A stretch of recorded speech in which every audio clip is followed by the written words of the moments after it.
Hello, केहन छी अहाँ सब? उम्मीद करै छी जे नीक हैब। लो, आइ हम बनेबै झिंगुनीके भुजिया। ओहिके लेल हम एते झिंगुनी काटलिए, मुरइ काटलिए।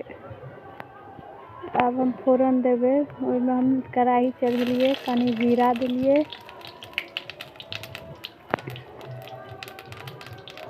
जीरा जरि गेलै। ओहिके बाद हम एकटा ललका मिरचाइ देलिए। बिना लहसुन प्याजके भुजिया बनेबै। बाद फोरन जरलाके बाद हम झिंगुनी मुरइ दुनू दऽ देलहुँ। ओहिमे किछु नहि, सिर्फ नून हरदि दऽ कऽ हम भुजिया बनाएब झिंगुनीके। बेसी ताम झाम कोनो मसाला मर मसाला सब नहीं देबै।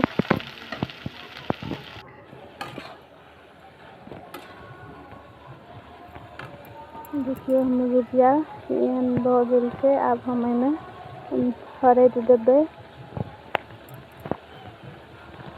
हरदि देलाके बाद अब नून देबै स्वाद अनुसार।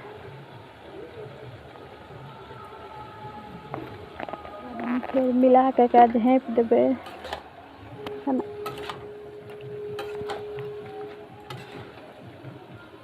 फिर झाँपलाके बाद 5 मिनट तक और भुजबै।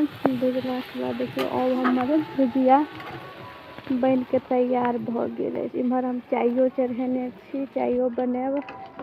आब भुजिया हमर बनि के तैयार भऽ गेल। आब हम एगो प्लेटमे एकरा निकालि लेबै। केहन लागल वीडियो से जरूर कमेंट कऽ के बताएब।